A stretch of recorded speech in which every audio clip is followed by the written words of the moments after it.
The following is a Productions original series.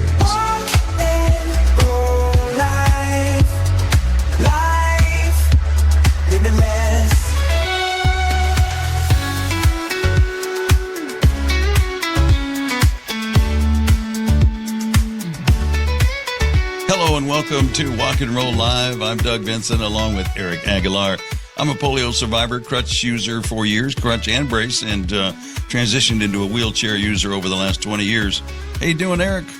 Top of the morning to you guys and gals. My name is Eric Aguilar. I have cerebral palsy. I'm hard of hearing in my left ear, and I'm a walkie stick user. What's been going on with you lately, Doug?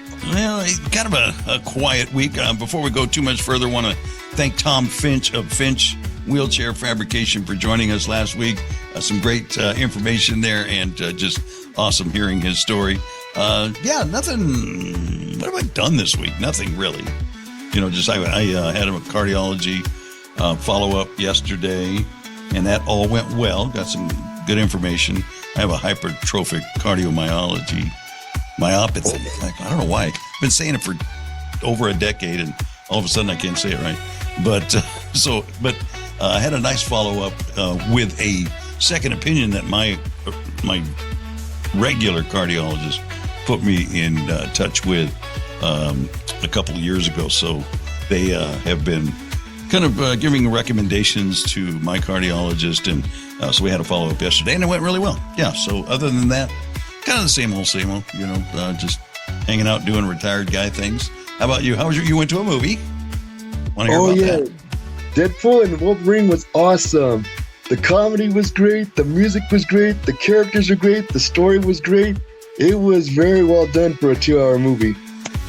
You didn't mention action in there. Is there good action? A lot of great action. Yeah, I figured. Every single part of the action I went through was like, holy smokes. So do you think there's going to be another one with these two guys? There could be a possible sequel, but I think this would be a fitting ending to both the Wolverine character and the Deadpool character. And what made it really cool is that Ryan Reynolds, the actor, his whole family took part in the movie. Oh, nice. So, wow, there's a hot take from Eric. Might be the end of the Wolverine and Deadpool franchises.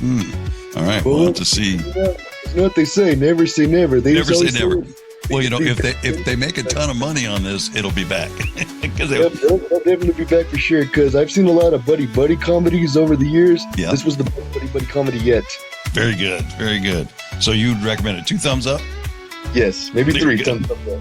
Very good. So, too, also want to say thank you for listening. We appreciate you spending some time with Walk and Roll Live.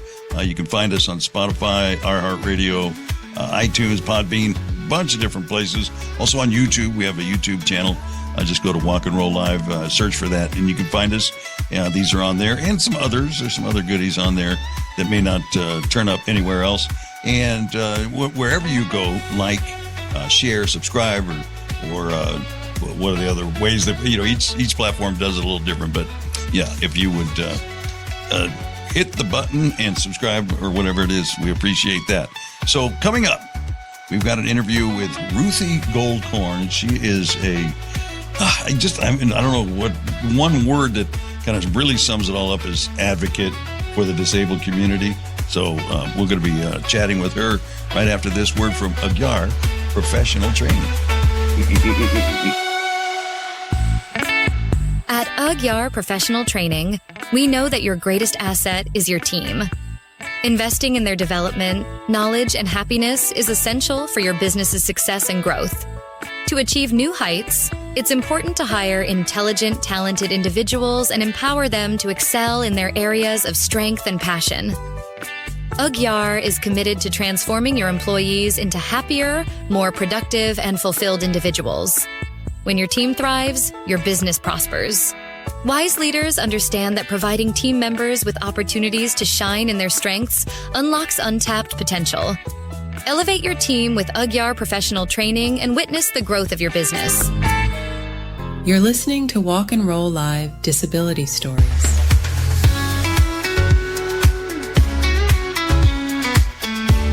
All right, it's time to get into the fun stuff here at Walk and Roll Live. We have our special guest today, Ruthee Goldkorn, and I don't even know where to begin to give her an introduction. There's so many things that she has done in the disabled arena, starting with her own disability and even going back to her background. She had a lot of advocates, legal and otherwise, in her family. And so she just kind of picked up that baton and has run with it. From what I've known about her over the last couple of years, I'm just meeting her really for the first time today. We'll kind of get into it in the interview, how we met and all of that, and how she came to be on this episode of Walk and Roll Live. But we'll get into that. Let's start by allowing her to kind of introduce herself and give you a little summary about who she is. My name is Ruthee Goldkorn. I was born and raised on the north side of Chicago, and that's where I cut my teeth on civil rights. My dad was a preeminent ACLU attorney in Chicago from 1957 to 1972.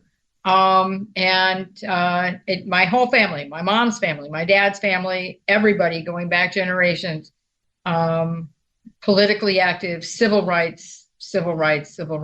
And so it's in my gene pool. So when I went to California in July 31st, 1973, I didn't bring luggage. I wouldn't stand. Oh, is that not right? Okay. My intent. No, in 1973, kids had to follow the health insurance. All this insurance stuff ain't new. So my dad was already in California with a new firm as a corporate attorney, and that's where the health insurance was. So I dragged myself to California, never intending to stay. And John Lennon, philosophy, one of the world's greatest philosophers. Yeah. Life is what happens when you're busy making other. Exactly. Yeah. My plans, who cared? Life came along, and so I was in California until just a couple of years ago, and I became active with Californians for Disability Rights in 1993. And became legislatively active through CDR and a member of the legislation negotiating team. I was in Sacramento practically weekly when the big rush and push was on for bills and so on. And I started my consulting firm in 1995. Necessity is the mother of invention. Sorry, guys. And it was obvious to myself and my then business partner that people needed a lot of help in 1995. They had no idea what they were doing. The ADA was effective, and the adoption in 95 for all Title II entities, and nobody knew. So we started the consulting firm. And then Sandy went to Utah, and I still have the consulting firm. My disability is interesting, and it's pretty much textbook. My onset of MS was age 9, and I was completely ignored. Who listens to a kid? Yeah. I'm sorry. It's 1960 something, and who listens to your kid? You watch your kid fall down. Oh, you're such a klutz. Get up. Yeah. Now, is that running. age typical or is that atypical? Age-wise, there's no longer an atypical. Otherwise, the Marilyn Helton Pediatric MS Center at UCLA wouldn't be booked solid. Gotcha. Okay.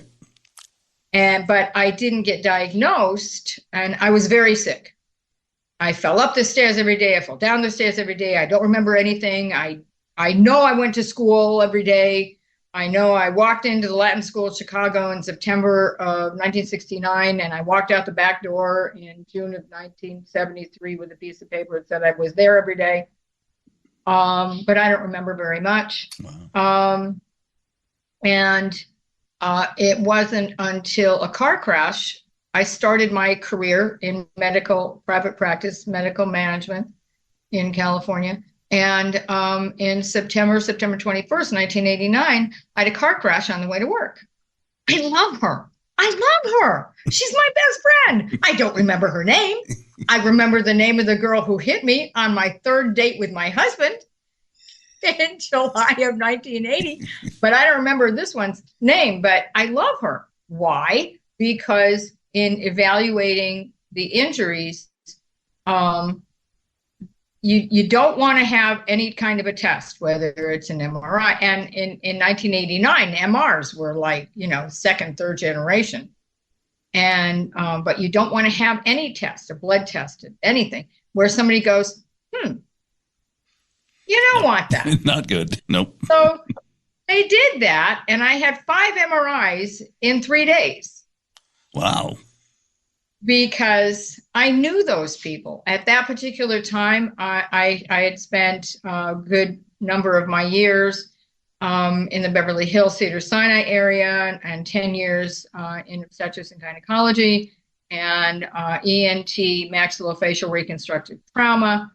And at that time, when this car crash happened, I was in Long Beach and working with an orthopedic practice. And so I knew everybody in radiology. I knew everybody at the Pacific Radiology Group on Pacific Coast Highway. And they're going nuts. And I don't know this. Nobody's talking to me. What do I know? And had you had an MRI before, Ruthie? I had an MRI for TMJ in 1979. Gotcha, but not for this. Okay. And right. So I knew the drill. Yeah. And that was in Beverly Hills. And so the ortho that I was working with, he says, come with me. And I'm like, wait, no, we have patients. He's like, no, the staff, they can do that. I got in his car and we went back to the radiology center, and the C-spine MR was completely whited out with plaque and scar tissue and stuff. And it's like, oh, okay. And then of course they did the brain, and they're like, oh, look at that. She's got holes in her brain. I could have told you that. I got lots of holes in my head. And that started me on my journey of understanding that people with autoimmune diseases like MS, and we're talking 1989, and MS is a female-dominated disease. Yeah. 90%. And how I was not treated properly, how I was not given the care that was required. And if you talk to women who have MS, their MS journey starts an average of 15 to 17 years before diagnosis. Men, it's 3 to 5. Why? You ain't got ovaries. Sorry, dudes. So that's a fact of life. They blame our ovaries for other symptoms. Yes, they attribute them to the ovaries, other symptoms that they're seeing. Yeah. Oh, yeah, absolutely. And it's a common tale, and even today. And so when you are facing these kinds of situations, whether or not you have a support system behind you, I didn't. Whether or not you have a support system behind you, you have a self-awareness and awakening. And that awakening is my favorite word. I love this word. It only has 2 letters in it. I have lots with 4 letters in it. Love them. However, no. No has to be your favorite word. Use it well. Use it often. Use it appropriately. And accept the consequences. Because when you're looking at somebody who's carrying $500,000 in student loans and has a bunch of letters after their name, doesn't mean they know more. Yeah. They do more. They understand more. I believe that everybody knows their own body so well, and if doctors would take the time to listen to our input, that they would go a lot further. It seems, before we go too much further, I want to thank you for coming on. want to make sure that we recognize that and taking some time and joining us here on Walk and Roll Live. And this is a topic that I've wanted to kind of cover, because we talk to a lot of individuals about their journeys, TBIs and SEIs and different. I think we've had somebody with MS on a couple times, but advocacy and the whole. I don't know. You probably would be better to put a label on it, but our own advocacy and the whole system that we kind of fight against. Why there's an ADA, all of those things. And so it's great to have you here to kind of address some of that. I know for myself, I had polio when I was a year old and kind of grew up with it. So I'm much more, I would say passive in my response to a lot of these things. I tend to be easygoing and I adapt to the world that I'm presented. But thank God there are people that are more fighters like yourself. And I don't think you would take umbrage to that characterization. I don't. Yeah, and so I am the beneficiary of all that, and I want to let you know that I appreciate it. Yeah, and I'm coming around. Definitely coming around. I quick story in going to a cardiologist. Started about 14 years ago. They discovered something, and I had to have an echocardiogram, and I do that once a year. Well, for the longest time, up until really just a couple of years ago, they didn't have a exam table that I could get on. Well, at first I could get on it because I was still ambulatory, still walking on crutches, so I could hop up on there. And then it got to the point where the technician would kind of help me, and I could get up there. Then it got to the point where there's no getting me up there. And part of the echocardiogram, when they're doing it of your heart, is they want you to lay on your side so they can kind of look at it from the side. Well, they were doing the echocardiogram from my chair, from my wheelchair. So, I'm no genius. I didn't go to med school, but, if they have people get on their sides, there's a reason for that in the whole examination. And I wasn't getting that part of the examination. So every time I'd go in, I'd get the office manager. I would talk to my doctor about getting an accessible exam table. And, I got a lot of head shaking and, we'll look into that, blah, blah, blah. Well, I did research and I found out they're only $800, and then I also discovered that there was a company that was doing a buyback program.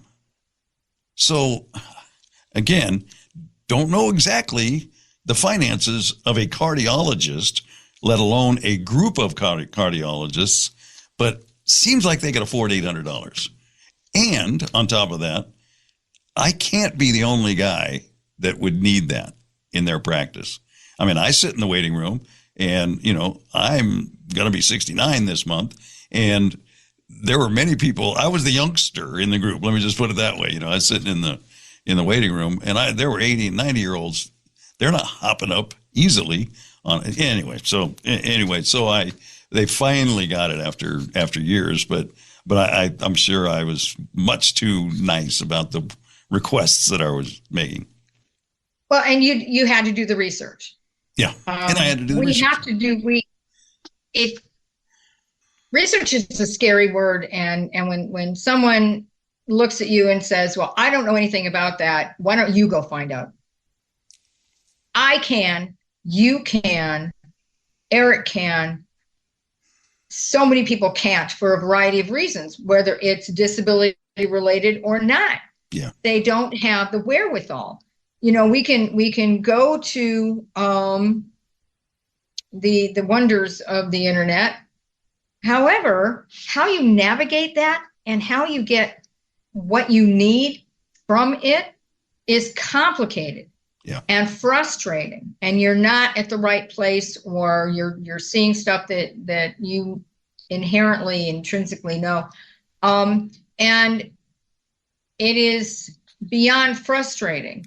And what your podcast does, what your work does, Eric, the work you do, you're educating people about how they need to become their own advocates. and working with Rolling Start, working with the Community Access Center Riverside, working here with Ability 360 gives you the tools and the foundation upon which you can now, okay, this place doesn't have that. Does the law require it? Yes. Well, how do I make them understand? And one of the biggest blessings of the biggest fight we ever had for the Affordable Care Act, and it was in tremendous jeopardy, was how to build in the requirements for accessibility, accessible features, facilities, exam rooms, patient waiting, the whole thing from start to finish, from the bus stop into the medical facility. How do you build that in? Well, they did. And everybody was like, no. You do this, we're out. You're not going to have the Affordable Care Act. The architects of the act, obviously very smart people, maybe a little smarmy, but that's what politicians are. Mm-hmm. And buried way down in section 1557 of the Affordable Care Act is where you find the law that requires that. It's not policy, it's regulation. So now you have the Americans with Disabilities Act, you have section 504 of the Rehab Act, and you have section 1557 of the Affordable Care Act. And these are not policies. And the U.S. Access Board and DOJ just finalized the rule on accessible facilities and features, i.e. examination tables, laboratory facilities. And how in the world can you have a laboratory in your office if you ain't got no restroom? There's all kinds of things and specimens that laboratories need. Yeah. And so the Affordable Care Act and just now in the last couple of months, finalizing the rule on all of this. So Doug, when you were fighting for that, you had a modicum of enforcement agencies, and now we've got all the big dogs, and people don't know that. So we have to use the tools that are out there, such as the podcast. Podcasts are incredibly important, and I am a podcast virgin. Thank you. This is your first one as a guest? Or first one, anything. Is that right? Oh, we feel very privileged, don't we, Eric? I told you, I'm the CEO of the Techno Idiots Association. I don't know from this stuff.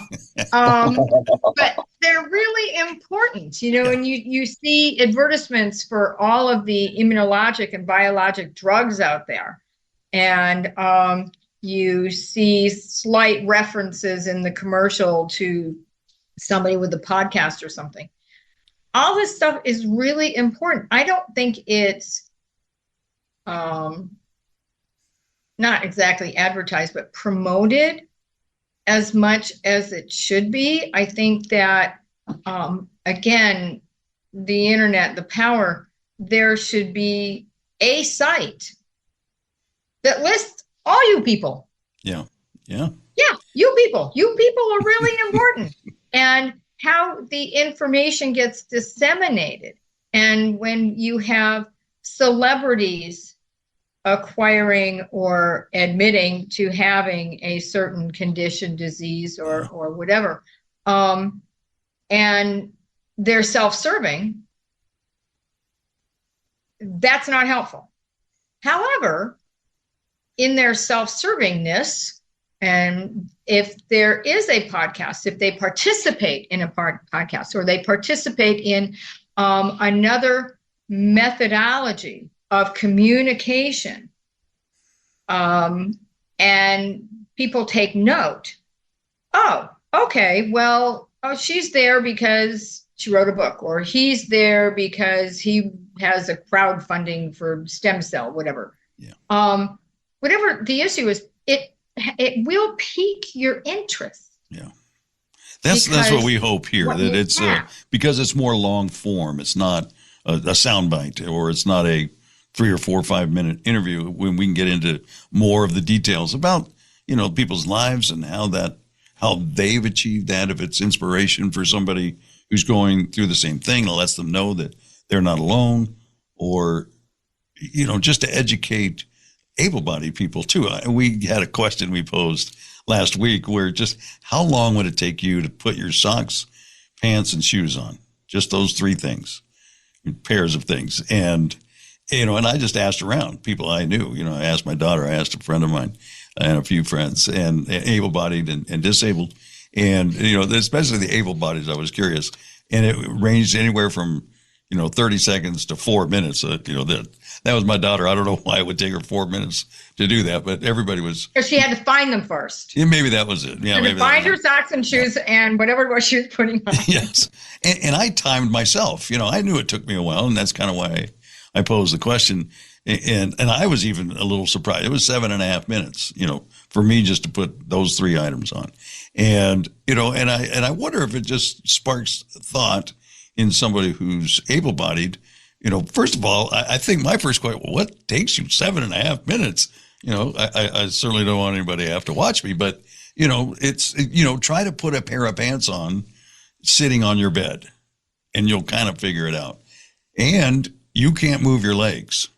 Throw that in. So everything you do, you have to do with your hands to move your leg to a position before you can pull your pants on, and I say all that, and like I said last week, not, I'm not looking for sympathy. I'm looking to educate people to think about, that's one thing. That's one little inconvenience. I don't even put it any higher than that. It's not a challenge, not a mountain I'm having to climb every day. It's really just an inconvenience. It actually is, though. But Doug, it can be. Well, it's getting harder and harder the older I get. I'll tell you that. And these are our mountains. What's that, Eric? It goes back to a matter of adapting on how you're going to do it. Oh yeah, absolutely. And we learn how to accommodate ourselves. Yeah. And people who are overachievers, Eric and Doug, I am, we do stuff that we probably shouldn't, but we've adapted and accommodated ourselves to be able to do those things. Let's put on pants. Yeah. Okay, so I'm on the bed, and now I'm going to have to roll around on the bed. Because I'm going to have to roll over, and I'm going to have to pull them up, and my arms don't reach that far. I'm not exactly a dinosaur with little hands over here, but however, some people are. Yep. Because of their disability. Because they have CP or they have had polio, whatever. And so we learn. And if there's a family member or there's a caregiver, there's only so much we want them to do. Independence is so critical, and you don't know how important your independence is, whether it's getting dressed or having breakfast or what, it doesn't matter. Going from one room in your apartment or your home or whatever, maybe in an institution, wherever you're going, that independence is critical. You don't know, okay, Eric, okay, and you manage, and you're here, and you do those wonderful things. Eric just put in the chat, I have the Rex arms. I have the Rex arms. Dude, that's freaking awesome. And you do what you do, and every day. But you don't know the level of your independence until you don't have it.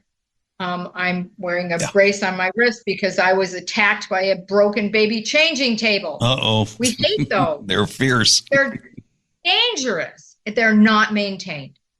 They're not on the maintenance staff checklist. Yeah. And you have to know it's broken when you're washing the floor and it's in the down position and you shove it up and it crashes back down. You got to know it's broken. Oh, good. We learned that today. Good. I lost my independence, total independence for 2.5 weeks because I couldn't manipulate my chair. I couldn't do what I needed to do. And if Peter didn't want to go where I needed to go, whether it was to a Kiwanis meeting or it didn't matter. That's your better I half? didn't go. Yes, I'm sorry, yes. That's all right. That if he didn't want to go, I didn't go. Yeah. And even temporarily losing that is devastating. Yeah. So whatever independence you have, whatever functionality and accommodations and adaptability you made for you, no one can tell you, well, you should do, no. Shoulda, woulda, coulda will kill you. Yeah. And I'm at that point in my life, which I imagine you're right around the same age too. I'm older than you. Okay. Oh, that's nice. Usually, more often, I'm the oldest guy in the room anymore. But You're not. You're not. Good. Not today. But it's that's at this point, you definitely are, and like everybody, it's not just because you're disabled, but you get to this age and everybody starts to lose more of those functions that help you be independent. So yeah, and you kind of have to fight to hang on to them. Yeah, so everybody goes through it. Yeah, and you do, and you fight like hell. Yeah. And people view you differently when you're in a situation, whether it's temporary or there's a new baseline, a new permanence. They view you differently. Yeah. And so I want to ask you how, you kind of alluded to it in the introduction, how you came to this advocacy role. So it's really been at some point, you were diagnosed with MS. Is that when it kind of got its hooks in you, or was it before that, you think, or was it because you've kind of made a lifetime career out of this, right? Yes. Yeah. And advocating on behalf of people and understanding people first, civil rights above all else. Again, it's in my gene pool. And after my diagnosis, okay, here's a little tidbit. Okay, so I get in this car crash. I'm on my way to work. And I've been working in ortho at that time. And I leave the emergency room and I go to work. And I didn't miss a day. I am not well under any circumstances. And during the course of beginning the PT for the injuries, that's when they're like, let's get an MRI of her thoracic spine, because that's not acting right. Okay, that's when we found out that I don't have any discs, because I've had osteoporosis since around the same time that I got MS, like starting at age 9. When I fell at 9, I was breaking my wrist. 9-year-olds don't do that. And but at 25, I was diagnosed with osteoporosis that was never treated, never recognized, never anything. And so now I have this situation where they do that, and then they do the other MRs, and now I have to make a deal with the devil. And the neurologist that I initially saw. So the deal was this: I could no longer put in 18-hour days, because that didn't include my 4-hour commute. That was 18 hours in the office. So he's like, okay, you can do 14, but it has to include your commute, which means you're only in the office for 10 hours. And in my 20 years in that career, I think I went to lunch twice. I didn't go to lunch. Staff goes to lunch. I didn't go to lunch. And it was probably the doctor's birthday. And so I told this to the ortho I was with, and he said, well, this makes you unavailable for work. No, it doesn't, dumbass. I didn't say that, but I would today. Anyway, so I'm like, okay, so like, I'm not getting any overtime because I'm management, and have you noticed how well your office has been running for the year that I've been here, and how the staff is functioning at a higher level and the patients are happy? And so when he said that, I said, okay, here's the deal. You're not going to fire me. I quit. I'm done. And in those 20 years, of course, we went from fee-for-service medicine to PPO management medicine to health mangling organizations, HMOs, taking over. And when I was working hematology oncology, I was ready to walk, because here I've got these 20-somethings at the other end of the phone telling me, no, you're not going to get authorized for chemo and radiation because she's 79 and she's going to die anyway. Wow. That said the quiet part out loud, huh? Yes. Yeah. That's when my fuse was lit. It was a very long fuse, finally saying, I am done with this industry. You people have absolutely no compassion, no empathy, no understanding. And so I'm like, okay, yeah, fire me. Go ahead. And he did. He wrote down unavailable for work. So when I went to unemployment, they said, he said you were unavailable for work. Therefore, you're not eligible for unemployment. And I handed them my stack of papers. I was keeping a timesheet for myself. Management doesn't do that, but and so I did. And they're like, okay, so while I'm sitting there, they called him and they said, are you sure you want to stand by this? Because I'm looking at some timesheets here and she's putting in a lot of hours and not being compensated. So up if you until yesterday, right? Go ahead. Yeah. So I got my unemployment. And then I went to the insurance company of that marvelous, wonderful, delightful lady who smashed into me on the freeway. And I got my check and I said, I am retired from medical management. I am going to take my money, my $35,000, and that'll be what the household will function on with my husband. He was a banker. We'll be fine, but I'm going to go have some fun. I'm going to go do what I want. So I went to work in the entertainment industry.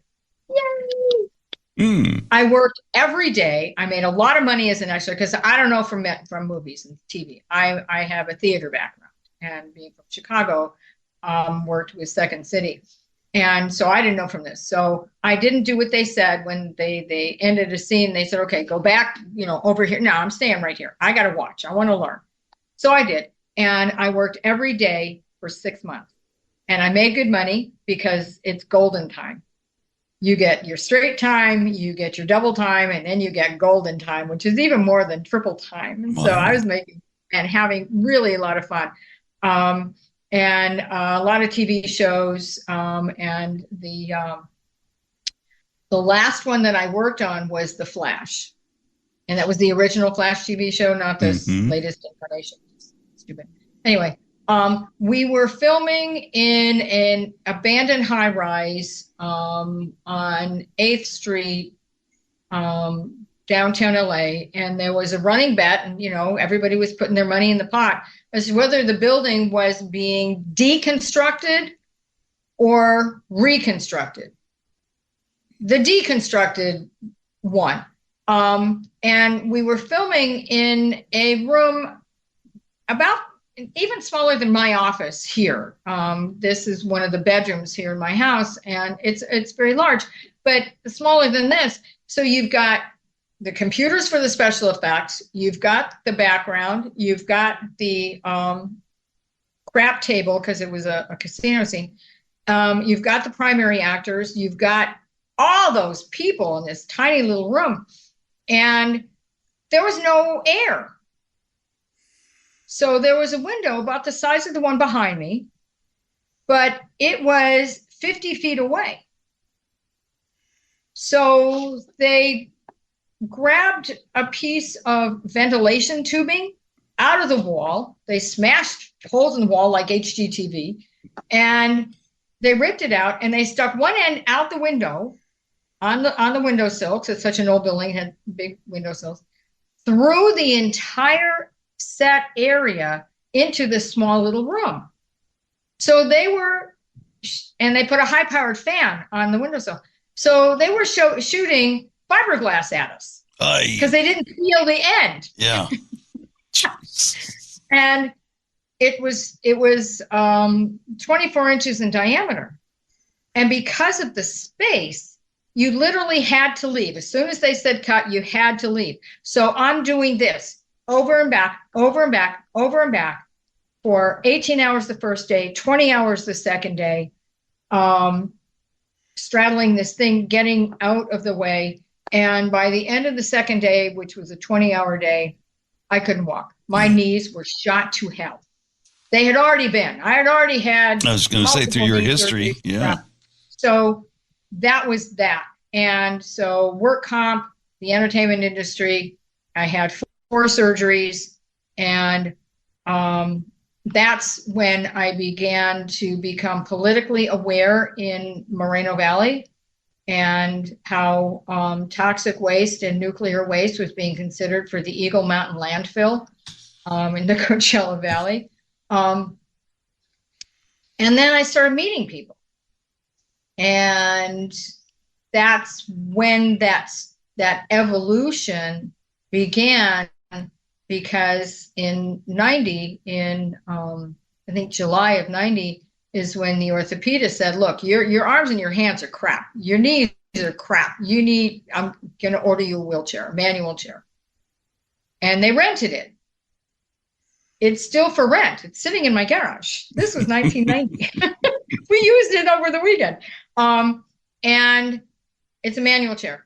And that was my beginning to understand what it's like as a wheelchair user. And yes, I would fold it in half and I would pick it up and I would put it in the back of my Bronco and have all that independence. But it was painful, debilitating, exhausting. And then someone I had met along the way, she's like, it's 1995 now, 5 years later. I had become familiar with CDR in 93 and going to local meetings and understanding what they were doing in Sacramento. And then my friend became my colleague and we started the consulting firm. So is that No Barriers? Correct. No Barriers, Disabled Access Consulting and Advocacy Services. Yes, the advocacy part is the pro bono part. Is that still going? Yes. Yes. Okay. Small incremental awarenesses, and the people you meet on your path, on that sidewalk, at that courthouse, at that city hall, I joined city committees. Well, I couldn't get in. Okay, you have to let me in. You need to figure this out. So that's the incremental evolution of my becoming. And the greatest compliment my husband ever gave me was he called me a pit bull. I grab on, I lock my jaw, and I don't let go until I'm satisfied.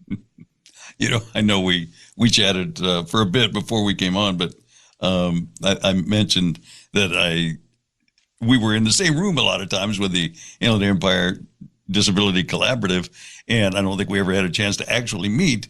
But at the beginning of the meeting, they give everybody the opportunity to introduce themselves, say where they're from, and then over the course of the meeting, there's opportunities to weigh in on the subject, that kind of thing. And anytime Ruthie would talk, it was Pitbull fits it really, really well. Yes, you could just tell. And that's why I wanted to have you on, because I know you're very fluent in this part of our whole topic, in this space. Yeah. And I've worked with the best of the best in the legal community. Disability rights advocates in Berkeley and DREDF and CDR and private firms and public policy firms. And I go to conferences, I go to meetings. Yeah. Now, of course, it's webinars and Zooms. You can never learn too much. It's your life and how you impact and affect other people's lives is what gives you purpose and motion. Yes, I am constantly in motion. Ruthee, and that's what we need. I gotta let everybody know, Ruthie, that I asked her for a little brief bio, and she also sent me a list of organizations and other things that you'd been involved with over the course of your career. And it was 3 pages going on 4 pages long. And then I kind of reviewed it again this morning. This is what impacted me, is I went and reviewed it again this morning, and I noticed that was only back to 2001. And I know you've been involved in different things back to what, 60s, 70s, 80s, right? So I didn't even get all that. Yeah, myself and 2 of my friends in school, we started Earth Day in Chicago. So yes, you definitely have in 1970. history, right? So Yeah. yes, Earth Day Chicago came from 3 little girls at the Latin School of Chicago. And yeah, if there was something to do that would help other people, that's my bloodline. Yeah, and it's not Mommy just just the disabled community. Yeah, you go out beyond that. Anybody that needs help, you're there, right? Absolutely. In 1992, we had moved to Moreno Valley in 89. The baby was 2. Excuse me. 88. And then in 89, the car crash, and then, everything changed. And then I saw an ad in the paper for a political club. And I'm like, okay, I'm going.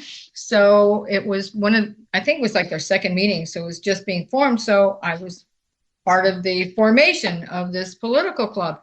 And in 1992, we realized when you join a church or synagogue, when we joined the temple in Riverside, we looked at the roster. It's like, there's way too many people having to schlep all the way to Riverside from Moreno Valley 3 times a week. You've got religious school on Wednesday. You've got Sabbath services on Friday. You've got Sunday school. That's a schlep. That's taking a lot of time away. So I put an ad in the paper. There's no way anybody would do this. No freaking way. I put an ad in the paper that said, Jews come to a barbecue. And they did. And we started the synagogue in Moreno Valley. That's awesome. Yeah. Good. No, you can't do that these days. No. No, I'm not even sure back then it was a good idea because, back then, this is not a slur. This is just something that was common knowledge. It's an identifier. Fontana was called Fontucky for a reason. And also Fontana. Right. And so, yes, we started the synagogue, and we had bar mitzvahs and bat mitzvahs and confirmations. And I became the very first female president of a federation of Jewish men's clubs. And for my Holocaust studies curricula, they were not teaching the Holocaust in Moreno Valley. And I said, well, that sucks. So they said, okay, you write the curricula and then you're going to have to teach it. Well, I'm not a teacher, so now I'm a volunteer educator. Gotcha. And for 8 years, I taught 5 through 12 Holocaust studies. And the number of pushbacks was minuscule in that period of time. And at that time, it was very important because race relations in Moreno Valley at that time were hideous. They were dangerous. So yeah, I coined the phrase, see something, do something, before anybody else ever even thought about that. And I became involved with a lot of other organizations related to that. And being the president of the men's clubs, and I got the Man of the Year award. And they said, well, we're going to add W. And I changed nothing. Yeah. I'm curious, and I imagine our audience is curious, how you started a men's club, but I don't want to go down that. We don't have that kind of time. I do want to say though, is that I get on a roll sometimes, and I kind of will dominate this portion of our show with the interviews. Eric, did you have any questions that you wanted to ask? I want to invite him in here to unmute yourself. Hi, and give us your 2 cents. It's like all my questions are answered, and throughout the entire show, you've been saying all my favorite words like platoon, what was that word? Municipality. stuff like that. Well, and I know when you were talking about the Flash, that's in his wheelhouse. He loves all those. Okay, but you're too young. You don't know the Flash TV show from 1990. Not the original. Nope. Not the original. Well, not yet, anyway.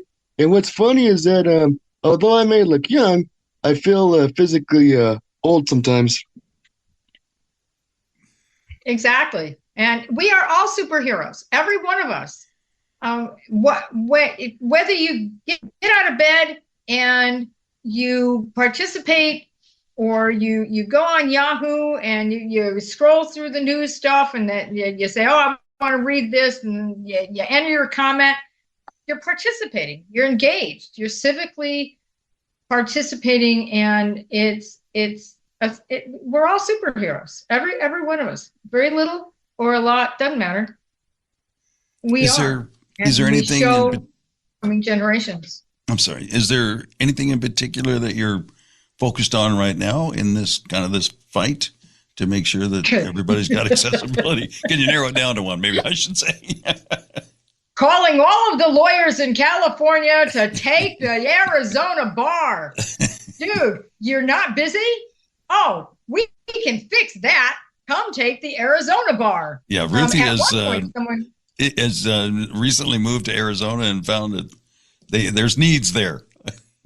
To put it as mildly as possible. And someone actually told me there was a regional bar where you can take a bar exam and be admitted to and become barred in a region versus a particular state. I don't know if that's true yet. Yeah. I think it used to be. I don't know that it still is. But yeah, there is a dearth of representation here. And I have 13 complaints sitting at the AG's office. Thank God we elected who we elected for the AG in 22, because the other guy, he basically dissolved the Office of Civil Rights, under this AG. And I've got 13 complaints there, and they get on them pretty quick. Others, not so much, and statutes expire, but, they're busy, which is important. But they're really the only place to go. And there is an Arizonans with Disabilities Act. And it doesn't specifically talk about damages or any kind of compensation for any of the difficulties or humiliation and degradation that you've gone through. The city of Phoenix has an ADA coordinator, but she doesn't understand that as the ADA coordinator, she takes the responsibility of taking complaints from people with disabilities. I went to a restaurant, no bathroom, not for me anyway. And so I filed my complaint with her, and she said, no, once they have the certificate of occupancy, we don't have any jurisdiction. Yeah, you do. Yeah, so I went to the AG's office. That doesn't sound right. And I'm heavily involved with the Pacific ADA Center. And I go to their conferences. When they had conferences here in Arizona, but I was still in California, I would cross the border. You have to be in a constant learning mode. It's not that there's new stuff. It's not that laws change. Policies change. And people at the helm change. Some for the good. And so that's why I do that. And that's why I am hoping I will get a scholarship for the registration fee for the conference in Sacramento in October, beyond accessibility and equity. And yes, I believe in equality. Obviously, I believe in equality. But I'm much more interested in equity. You don't have to own a car or a house to understand equity. Equity is value. We must have equity. We must be valued. And as stakeholders, we are invested every day that we get out of bed and we do something big, little, doesn't matter, for ourselves. Want to be a narcissist? Go ahead. I don't care. Or for somebody else. Eric's laughing at me. We are stakeholders, we are investors, and we are engaged. And that equity And so that's a conference that's coming up with Pacific ADA Center in Sacramento. I want to go. I will be more than happy to schlep myself to Sacramento. Can I ask you something? Since I've got you here, and since you have, as long as I'm here. Yeah, and all this time in this space and everything that you've accomplished, and I just want you to help me understand, and maybe our listeners understand, when we talk about equity, sometimes there's people that they give the example, because I'm good, totally good with equality, but equity sometimes of an outcome, like say just the example, that you hear this example. I don't want somebody that's going to be working like, doing open heart surgery on me or flying the plane to be an equity hire, just to fill a spot. I want the person that's most qualified for the job. So how do you respond to that? Everybody who has a job, especially one that involves public safety, they've gone to school, they have the credentials, and regardless of how they got there, if they don't perform, it doesn't matter if they're quote unquote a DEI hire, like, oh, a vice president, DEI hire? I don't know. But I look at everybody in every situation, and last week, we just saw the white guy working for Delta, the pilot, get dragged off the plane. Mm-hmm. Was he an equity hire? I don't know. When you check off the boxes on what you are, not who you are, it is a problem. I will never disagree with that, ever. And hiring someone based on the boxes has to be tempered with and balanced with their qualifications. And if they screw up, bye-bye. And if it's the middle-aged white guy who screwed up, bye-bye. Yep. The flight attendant who got Sherelle Owens thrown off an airplane. I don't understand how the word equity became so derogatorily interpreted. It's that's a great point, Ruthie, because like you were saying that there's that narrative out there, I guess you would say, where that this current Democratic president, hopeful, is a DEI hire. And even the left is pushing back on that. Well, they're acting like it's something bad. That's something that they push. So why don't they look at that as great? Yeah, she's a DEI hire. Heck yeah. DEI is a good thing. I don't fully understand why they're even pushing back on that terminology for her. Nomenclature is so critical, and we all know language evolves. Does anybody say groovy anymore? I'm serious. Right. No. Sometimes I like to, just for fun. I can say groovy. And when the nomenclature by one type of very exposed constituency, the exposure, the media exposure, the whatever, wherever the exposure is coming from, their nomenclature carries too much weight. And this is why and how affirmative action became perverted. Affirmative action was not perverted. It was not. It was a methodology based on statistical analysis and logic and proportion. But it became perverted. And so, no. And I am the first person in the world that will stand up and say, I am liberal. Oh, we don't use that word anymore. We're progressive. No. I read the dictionary. I used to read the dictionary. I used to read the yellow pages. I would read anything I could get my hands on. And the dictionary, Daniel Webster, and what, we won't go to the internet definition, but liberal has a very specific definition that whose connotation became perverted, and so everybody ran away from it. No, I'm going to liberally sprinkle my French fries with ketchup. I am not going to liberally sprinkle my French fries with vinegar. Those people across the pond, get ahead. Right. I don't care. I ain't doing that. There's vinegar in my ketchup. Liberal has implications that are so strong and positive. And it became perverted. So then the word progressive was adopted. It's okay. It's an okay word. It means moving forward. You progress.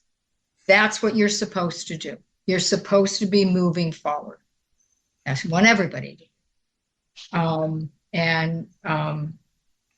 Physics in motion stays in motion. Yeah. And so when people say that, I agree with you. I'll go, okay, so what? They got into Harvard because they fit a classification, and they got booted out of Harvard because that classification didn't mean jack crap. They couldn't cut it. Yeah. Yeah. It doesn't matter how you get where you're going. It's what you do when you get there. And that is so true of those of us with disabilities, those of us who use mobility devices, those of us who use public transportation because we can't drive anymore or because we never could. They may have given us a license and we still don't know what we're doing. And so, and I don't like the word context, but it kind of is. It's that place where those words came from and how they're used and the nomenclature that goes with them that is so critical. And you're right, Doug. DEI hire, diversity, equity, inclusion. This is a word this is a definition that evolved recently. DEI never really existed. It was AA, affirmative action. But that became poison. So then this DEI thing came out of nowhere in the last couple of years. Okay, the I is important. The D, yeah. The I, inclusion. Include me. Don't count me out. And even though Nike used nomenclature about us in an advertisement that the retail industry still cleaves to 24 years later, it was during the Australian Olympics. And it was on, so many of their Nike ads were so bad. I mean, the domestic violence people were nuts over the morons. I don't know who approved all these things. But anyway, they had one advertisement, and they also ran it in running magazines. And it was for one of their shoes. My kid's a ball player. She's a basketball player. We put so much money into Nike because we had to. And when this happened in 2000, it choked me. I was throwing up in my mouth having to buy Nike anything. And in this commercial, the tagline, and there's a person, a gentleman sitting, and in the print ads, there's a picture of this same gentleman sitting in his wheelchair. And the tagline is, "This shoe will prevent an injury that will turn you into a drooling, glassy-eyed moron in a power chair." I want to say that again. Say that one more time for me. Tagline of the commercial. And the shoe is called the Goat shoe. It's an Overhill, Overdale running, cross-country running shoe. Great shoe. Yeah. Oh, it was a wonderful design. There was nothing wrong with the shoe. There's nothing wrong with the company. Yeah. So the tagline is that the shoe will prevent an injury that will turn you into a drooling, glassy-eyed moron in a power chair. They did not. And there's this man sitting in his power chair in the commercial and in the print ads. In 2000? I realize we all want to be models. We all want, we want to be models. We want to be, admired and looked upon. So in a magazine, no. Wow. Well, I tell you, on that note, so I don't know, that's probably a horrible place to kind of wrap up. But, and I know, and I knew before we ever got you in here that, this could go on for hours because I know you have a lot to say and we want to hear more of it. So I'm going to tell you right now, if we get into this arena again, I'm going to reach out to you and invite you back and help us, kind of give you some of the very clear answers that you gave us today. We appreciate it very much. Eric, always great to see you. And likewise. Yes, and if y'all can't be good, just be good at it. Okay? You got it. Exactly. Will do. Bye. Take care now.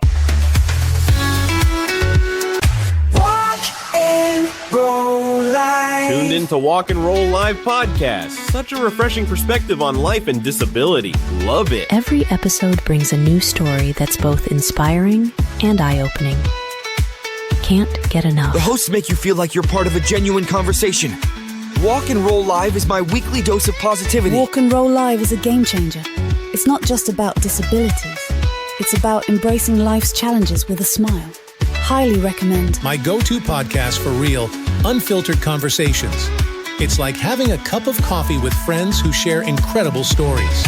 Walk and Roll Live. Welcome to Walk and Roll Live with Doug Vincent and Eric Aguilar. And Miss Happy for the Live and Miss Sophie. Welcome back to Walk and Roll Live, guys. I'm Eric Aguilar, along with my buddy Doug. Hey, I'm here. Hey, so a few things that I wanted to cover before we let you go today. Let us know if you'd like to be on the show. I don't think we've asked in a while if you'd like to be a guest or your organization, if you're a member of the organization, in the leadership of the organization, or you're a participant of the organization, you think they do great work and would like to highlight them here on Walk and Roll Live, we would love that.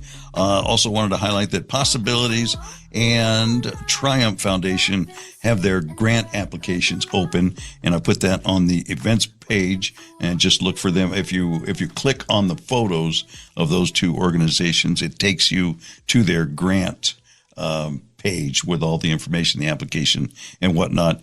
And then also there's a Thrive Night coming up. Did I tell you about this? Thrive Night? You're about to, Doug. I'm about to. You got that right. A night of baseball with the Inland Empire 66ers. They are the affiliate of the Los Angeles Angels of Anaheim, and it's coming up on September 5th. That's a Thursday night. Would you be interested in doing that? Let's see. Yeah. That sounds fun, because let me tell you, I've been to a couple of 66er games already. Yeah, and I think if you look on the flyer, again, same thing. You'll see the picture of the flyer. If you click on it, it'll take you to an Eventbrite, I think, page, and then you can reserve your tickets. Tickets are free, I believe. Check it out. I think there was food and a drink too that is part of that whole package. So check that out. If you're looking for resources pertaining to your disability, we've got them. We've got some new ones on there. Can't remember off the top of my head what I just put on there recently, but one of them was San Francisco Fencing. We met them at the Angel City Games, and they were teaching disabled or para, what they call para fencing. I think you were interested in that fencing, right? Oh, yes, on guard. Yeah. So we're going to have them on to tell us all about that next week, but also I put them on our website. So if you want to kind of check that out and look at that, it is on the website, walkandrolllive.com. All right. Anything else that you wanted to share or highlight or remind folks about? Well, this Saturday, I'm going to Crystal Cove for the day with my darling Amanda and her sister and her beloved sweetheart. It's going to be a fun trip. one of the most beautiful spots in the state, man. We're gonna do Sounds hiking. like somebody is excited about it. We're gonna be at the Shake Shack, and then we're going to go swimming on the beach for the remainder of the day. Very nice. Very nice. Have a good time. We'll look forward to hearing how that went next week right here on Walk and Roll Live. Take care, guys. Thanks for listening. I'm your host, Doug Vincent, with Eric Aguilar from the Aguilar Professional Training Studio. This has been Walk and Roll Live, Disability Stories, Life Limitless. Walk and roll life. Life's the best. Walk and roll life. Life limitless.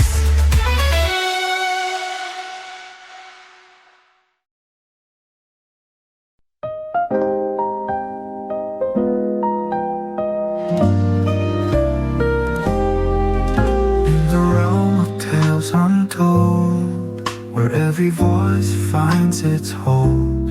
Walk and roll life with Doug and Eric, where disability stories are vibrant. Walk and roll life, let's hear it unfold. Doug hosts his warmth untold, from triumphs high to struggles low. Every story finds its glow. Through laughter, tears, and heartfelt sighs, we journey where empathy lies. Each episode a journey embarked, where every listener finds their spark.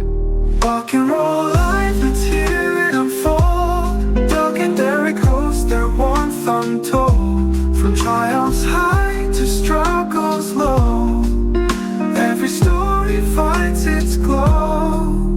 Every word and every beat, the rhythm of resilience, so sweet.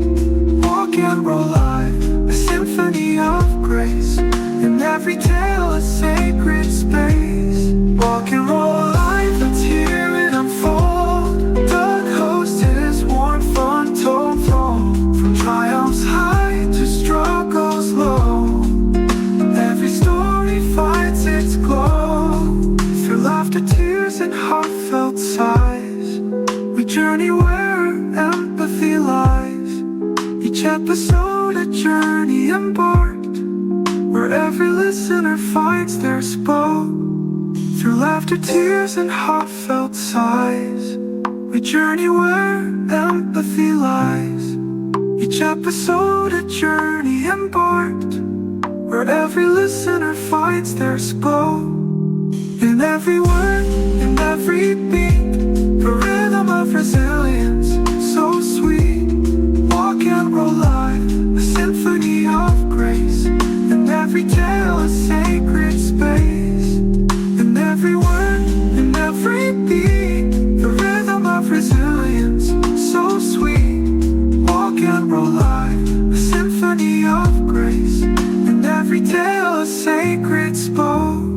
In every word, in every beat, the rhythm of resilience, so sweet. Walk and roll life, a symphony of grace. In every tale, a sacred spell.